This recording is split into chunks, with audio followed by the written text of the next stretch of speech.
تین چیزیں بزرگ بننے کے لیے ضروری ہوتی ہیں, خوب سمجھ لو. یہ جو آج کل ہر پاگل سے پاگل بزرگ بنا پھر رہا ہے نا, پھونکوں والا اور چڑیلوں والا, اٹ از ناٹ بزرگ. نیک بننے کے لیے بزرگ نیک ایک ہی چیز ہے, بزرگ کوئی الگ سی خلائی مخلوق نہیں ہوتی. تین چیزیں باطنی صفات, ظاہری طور پر تو ہر گناہ سے بچنا ضروری ہے. یہ میرا ٹاپک نہ رہ جائے کہیں, وہ میں پھر اس پہ رپورٹ بعد میں پیش کروں گا. ابھی تم دوبارہ شیطان کی طرف آ رہے ہیں. ایک حب جاہ نہ ہو. حب جاہ کا مطلب شہرت کا بھوکا, بڑا بننے کا شوق, ہر جگہ یہ کہ میری ٹانگ اونچی رہے. جس میں یہ ہے وہ انسان کا بچہ ہی نہیں ہے. وہ اس کے اندر جراثیم کون سے والے ہیں؟ شیطان والے. نمبر 2, حب مال نہ ہو, پیسوں کا بھوکا نہ ہو. بعض لوگ پیسے کے بھوکے نہیں ہوتے, شہرت اور عزت کے بہت بھوکے ہوتے ہیں. بعض عزت اور شہرت کے بھوکے نہیں ہوتے, پیسوں کے لالچی ہوتے ہیں. وہ عزت بیچ کے پیسہ کماتے ہیں, کہتے ہیں عزت جائے پیسہ نہ جائے.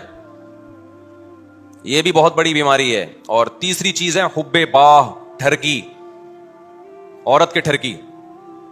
سمجھتے ہو کہ نہیں سمجھتے؟ یہ تین قسم کی ٹھڑک مارکیٹ میں بہت چل رہی ہے. عورت کی ٹھڑک کیا ہوتی ہے؟ بندے کا فون آیا 2 منٹ میں نمٹا دیا.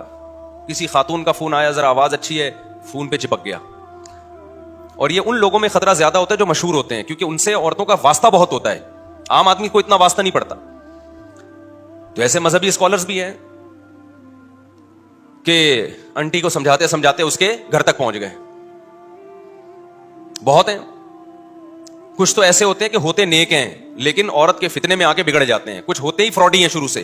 بعض دفعہ بندہ نیک ہوتا ہے لیکن وہ عورت کے فتنے میں پڑ کے برباد کر دیتا ہے اپنے آپ. ایسے لوگ بھی ہیں. اور کچھ ہوتے ہی 2 نمبر ہیں شروع سے ہی.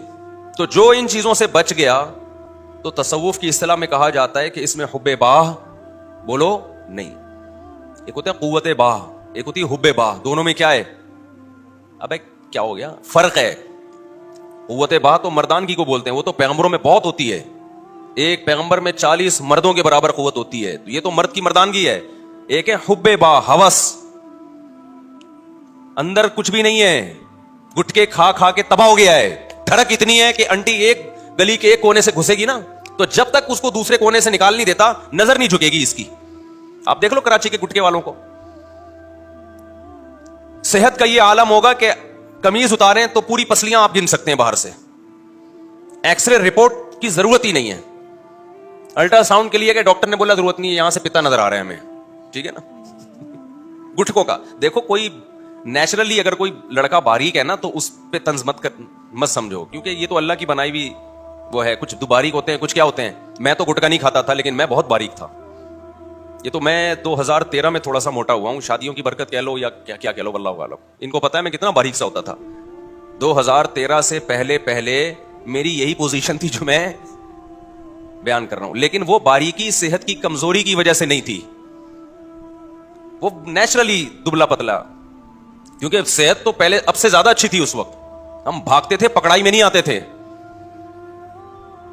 تو پہلے زیادہ اچھی صحت تھی جب دبلے تھے. تو ایک دبلا یا ایک موٹا وہ ہوتا ہے جو نیچرلی اللہ نے کسی کو موٹا بنایا, کسی کو کیا بنایا. یعنی میں اتنا باریک تھا کہ جب میں نے دوسری شادی کی تو بڑے ہنگامے ہوئے خاندان میں. تو ہمارے استاذ نے پوچھا کہ تمہارا وزن کتنا ہے. مجھے یاد ہے میں نے کہا 50 کلو. انہوں نے کہا کام 90 کلو کا کیا تم نے. ویٹ تمہارا 50 کلو ہے اور کام تم نے کون سا کر لیا؟ 90 کلو والا کر لیا.